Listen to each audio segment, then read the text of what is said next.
Hallo und herzlich willkommen zu einem neuen Video der Rosenberger OSI. Heute mit dem spannenden Thema zur Spleißtechnik. Wir vergleichen heute das Ribbon-Spleißen mit Einzelfaserspleißen. Dazu habe ich mir meine Kollegen, den Ronny Mees aus dem Produktmanagement, dazu eingeladen und als Verkabelungsexperte aus unserem Service den Jochen Hart. Ronny, wo genau liegen die Unterschiede zwischen der Einzelfaser und der Ribbonfaser? Ja, das ist im Wesentlichen, also die Faser ist grundsätzlich die gleiche. Der Unterschied ist im Aufbau, im Kabelaufbau. Also wir haben bei Einzelfaserkabeln oder auch Bündeladerkabeln haben wir die einzelnen Fasern geführt in dem Kabel drin als einzelne Faser. Und die wird man dann auch bei der Weiterverarbeitung einzeln in die Hand nehmen müssen, diese einzelne Faser. Beim Ribbenkabel, wie der Name schon sagt, ist ein Band. Das heißt, das sind 12 oder 16 Fasern nebeneinander parallel angeordnet und über den gesamten Kabelverlauf bleibt diese Anordnung auch behalten. Und das führt eben dazu, dass man diese Anzahl von Fasern, diese 12 oder 16 Fasern, auf einmal mit einem Arbeitsschritt sozusagen verarbeiten kann.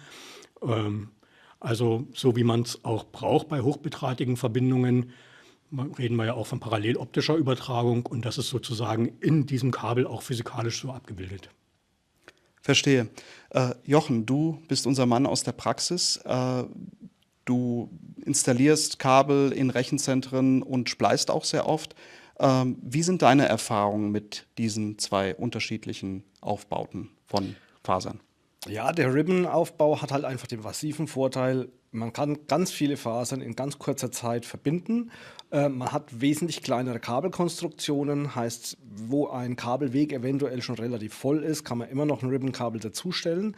Und bei den Einzelfaserkabeln, die bekommt man halt nicht mit dem sehr hohen Fiber-Count. Also man hat da wesentlich weniger Fasern im Kabel drin, als was bei einem Ribbon-Kabel hat. Und deswegen hat man da auch noch diesen Geschwindigkeitsvorteil und auch noch den Vorteil vom Platz auf dem Kabelmanager, dass man mit dem Ribbon-Kabel einfach wesentlich viel mehr Fasern unterbringen kann, als man es mit dem Einzelfaserkabel kann. Verstehe. Jochen, du hast uns, wie ich sehe, zwei Spleißgeräte mitgebracht. Das heißt, wir vergleichen heute das Ribbon-Spleißen mit dem Einzelfaserspleißen und schauen, wie genau, also wie groß der Unterschied, was den Zeitfaktor angeht, zwischen den beiden Typen ist. Richtig. Bin ich sehr gespannt. So Jochen, jetzt sitzen wir hier an deinen Arbeitsgeräten.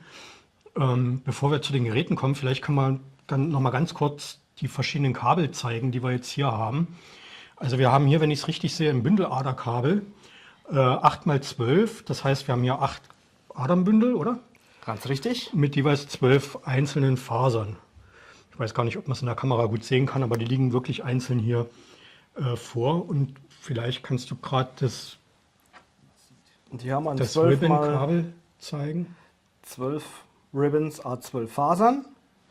Und was man sehr gut erkennen kann, ist, dass doch hier mehr Fasern drinnen sind als in dem einfachen Bündelader-Einzelfaserkabel und der Außenmantel bei beiden nahezu gleichen Durchmesser hat. Das heißt, hier haben wir 96 Fasern und Genau, da 144. hier haben wir 144 drin.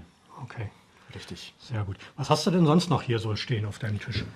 Hier ist noch alles Nötige, was man zu dem einzelnen Spleißvorgang braucht. Zum Beispiel hat man hier jetzt weniger Werkzeuge. Was wir überall brauchen, ist natürlich der Alkohol zum Saubermachen.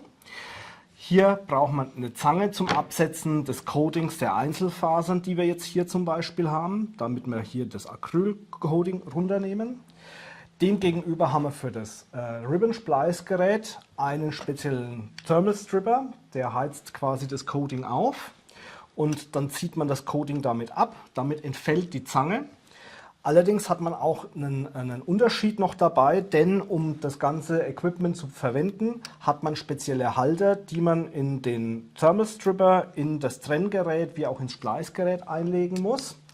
Diesen Faserhalter hat man in dem Einzelfaserspleißgerät schon fest drin, beziehungsweise hat ihn dran, muss ihn nicht rausnehmen. Das ist aber essentiell wichtig für das Ribbon-Spleißen.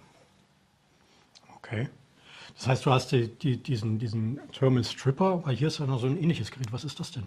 Das ist der Cleaver, um die Faser zu brechen, bevor wir die ins Spleißgerät einlegen. Okay, brauche ich das beim Ribbon auch? Das brauche ich auch. Und hier hat er eben auf der Seite eine magnetische Halterung für diese Faserhalterung, die nach dem Thermal Stripper rauskommt und in diesen Brecher eingelegt wird.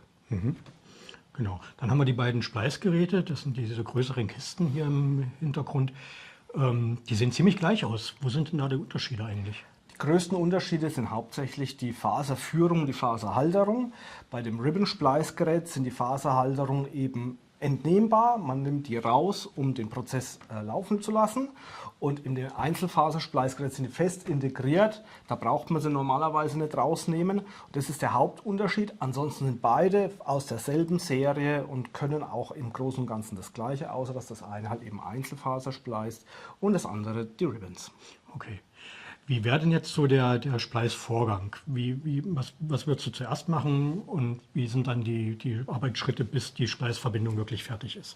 Wo wir schon vorgegriffen haben, war erstmal das Absetzen der einzelnen Kabel. Das habe ich jetzt hier schon mal vorbereitet, weil es braucht ziemlich lang. Außerdem ist der Prozess komplett identisch für beide Kabel. Das heißt, man nimmt außen den Außenmantel weg, man nimmt den Nagetierschutz weg aus beiden Kabeln, bis man dann an die Bündel rankommt, beziehungsweise an die Einzelfasern. Setzt das Ganze ab, so lange wie man es eben nötig hat, wie viel in die Spleißboxen rein müssen. Und danach ist es quasi das Absetzen erstmal des Coatings von beiden Seiten, heißt einmal beim Ribbon oder bei der Einzelfaser.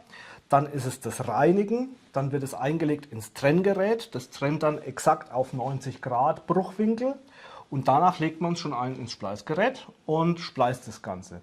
Beim Ribbon-Spleißgerät muss man noch darauf achten, den Schrumpfspleißschutz anzubringen. Das braucht man beim Einzelfaserspleißen nicht. Da haben wir einen Krimpspleißschutz, den wir nach dem Spleißvorgang später aufbringen. Das ist in der Dachregion so üblich.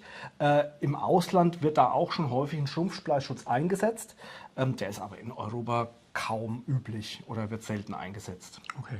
Und danach werden dann diese Spleiße in einer Spleißkassette abgelegt, damit das alles sauber geschützt ist.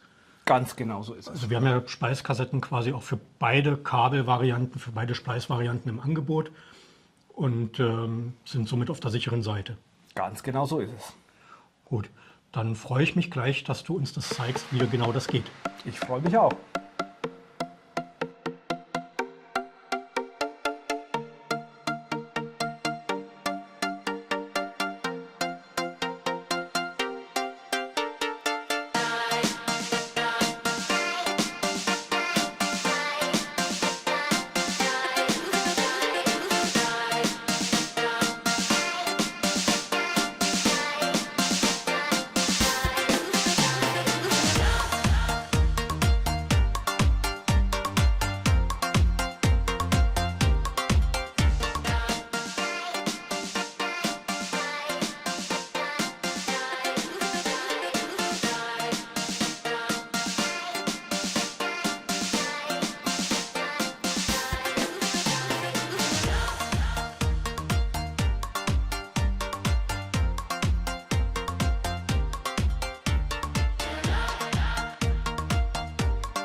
Das Trennrad und die Trennhöhe lässt sich motorisch verstellen.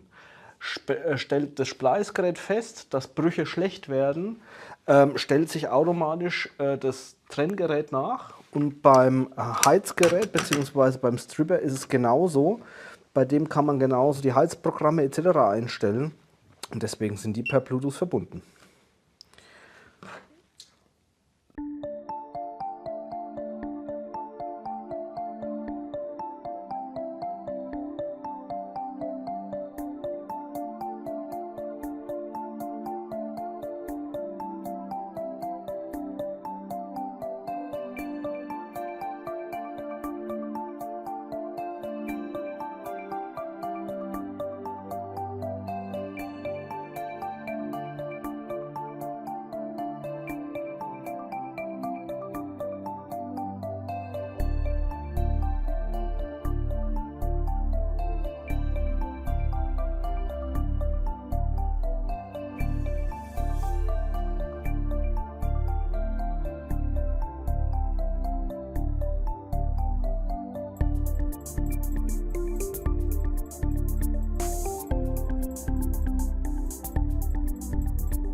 Ja, vielen Dank, Ronny und Jochen, für diesen super Einblick in den Spleißvorgang für die Einzelfasern und für das Ribbon-Spleißen.